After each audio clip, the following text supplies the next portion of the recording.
What's going on, Canfield Nation? Welcome back in. Coca's Pizza, week number 9, already coming up. Crazy that it's week 9 already.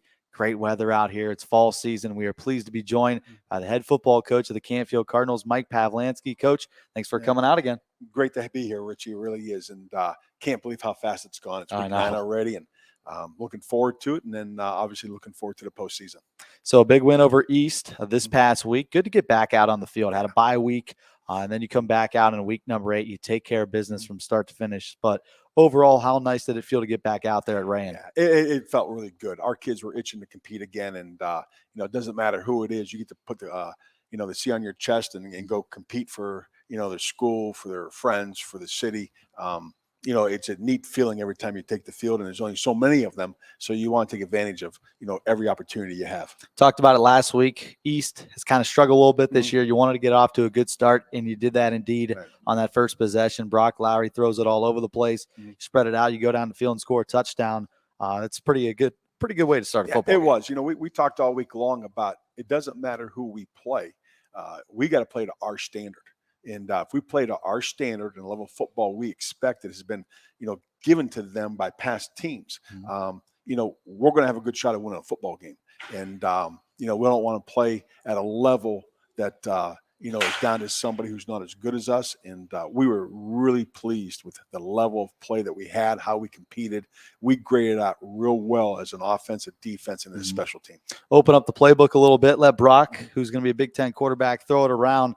On a game like that where Brock throws 5 touchdowns against East, it's probably nice to be able to throw some different plays out there that you might not against some good defensive teams like a Cheney that you played in. West Branch, you have some good defensive backs. Right, absolutely. Those pass plays were dictated by the defense that East was in, as were the pass plays against Cheney and, Poland and things like that. You look at what coverages they're in and what plays give you the best opportunity to succeed. And obviously the ones we called on Friday night gave us the best opportunity for those guys to succeed. Pass blocking, running routes, and Brock hitting them. If you're going to get open, Brock's going to be able to find you. So your secondary guys got in second half. Always good to see. Maybe what are some things that impressed you or maybe surprised you about some of the second team guys that got in? Again, they played at a high level. We were really pleased that, we were able to keep a shutout through the second half, playing a lot of young kids that offensively we scored twice in the second half. And, those things are always positives for you. And when you look at the tape, when we grade the tape, it does, okay, we're not going to grade the fourth quarter because the JVs are in. We grade everybody. And, the offensive grade with the young guys in the second half still came out to a winning grade. Defensively might have been the highest grade that we've had here in 22 years at 91%. And so that meant that not only in the first half did we do real well, we did very well in the second half also. Last year, a lot of the JV guys got in. Some of your sophomores that then started this year as a junior and maybe some juniors that started as a senior this year, and they played at a very high level in the first week against West Branch.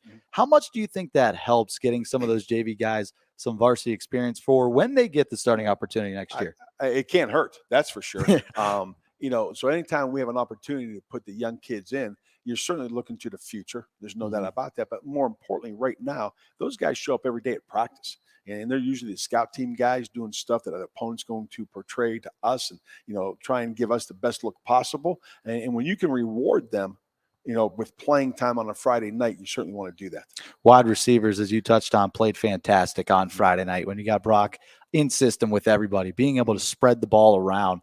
What are some things that you guys saw in film that you were really happy with in the wide receiving core? I think just the consistency of the routes, proper depths, proper spacing.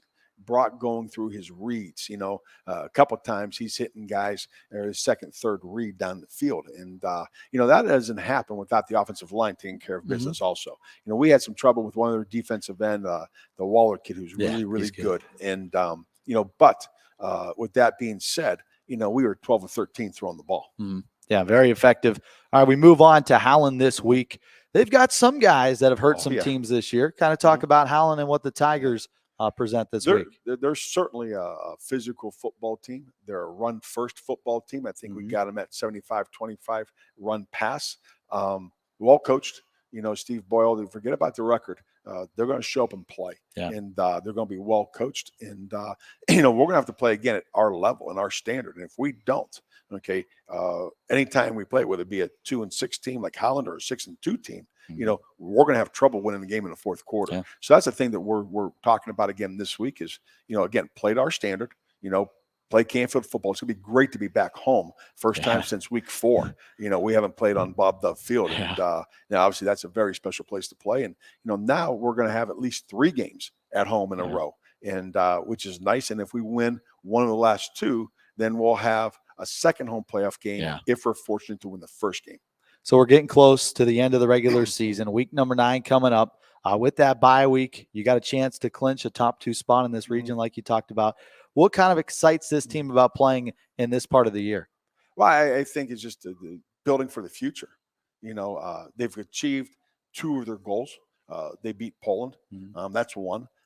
They've qualified for the playoffs. That's 2. They got a home playoff game. That's 3. And then once the playoffs start, anything can happen with those 16 teams in our region. And once we get there, if you look too far down the brackets, you're going to be sent home real quick. For you personally, I want to talk about this a little bit. So you're done teaching. It's different lifestyle from when you were teaching to now that you're just a coach and you focus on football. Right. What was the biggest switch for you, or maybe the biggest adjustment you had to make when you stopped teaching and you just started coaching football? It wasn't during the football season, to be honest with you. Okay. Because the hours when I was teaching and coaching football stayed the same. We still had morning film. Okay. Rather than teaching, when the kids went to their classes, I went to the stadium and worked on football all day long, which was obviously a big positive. Then you had practice and you had meetings and, different things you got to do during the week. The biggest change came when the season was over with. And now you don't have football. You don't have films. And, to be honest with you, the first month or so was kind of challenging, getting up every day and saying, boy, it's just, what do you do? There's no more football, and you dive after the month, you dive into winter weightlifting and, you start looking for the next year. So that gets you rejuvenated a little bit, but I'm not going to give it back. I'll guarantee you that. I was going to say, do you ever miss teaching? I do. I miss the kids without a doubt. I walk through the high school now. I've only been out 2 years. I don't know half the kids there. If you're not on the football team and you're a freshman and a sophomore, I don't know you, which is, something that you always wanted to try to do is know those as many people as possible, build relationships. And, from that standpoint, that's a little bit odd right now. Juniors and seniors that I had when they were freshmen and sophomores, yes, still a relationship there. Well, I think something that impresses me about this entire Canfield family is that it doesn't matter which coach it is. Everybody's out there supporting other teams. I see you all over the place, girls basketball, boys basketball, volleyball, whatever the sport may be. I think all the coaches are kind of one family and you all support one another. Absolutely. Sharing athletes, going to different games, different events, and you don't get to all of them. You wish you could, but that's not going to happen. I do think I've been very fortunate in the last 26 years, 22 as the head coach, 4 as an assistant, to be in Canfield and have colleagues who coach, support our program like we try and support theirs. Last question for you. We wrap up week number 9 in our Coach's Corner, brought to you by Coca's Pizza. What are the 3 keys of the game to beat the Howland Tigers Friday night? Certainly stop the run. That's always going to be number 1 on our list. They're faster than people think. You watch them on tape and all of a sudden they're bottled up, and the next thing you know, they're scooting to the outside for an extra 10 yards. We've pointed that out in films all week long. We've got to be cognizant of their speed. Secondly, we got to stay on the field. We did a great job on 3rd down last week. I really believe we were like 7 of 8 or something. And, we got to continue to stay on the field, keep the ball away from them, and then, win a special team battle. Last week we graded out well on special teams, but we didn't win the yardage. And part of that is that, shutout. So they're only going to kick off once. You only got one return. Okay. Right. Punts weren't fielded that we got to try and field possibly. And then obviously the kickoff team, we gave up probably a little bit too many yards, so that's got to improve as we move down the road. Coach, we appreciate you coming out once again. Always appreciate your time here at Coca's Pizza. We'll talk to him next week, week number 10 after this week against the Howland Tigers. We'll have it on ysnlive.com. 7 o'clock on Friday night, another Coach's Corner with Mike Pavlansky, brought to you by Coca's Pizza here in Canfield.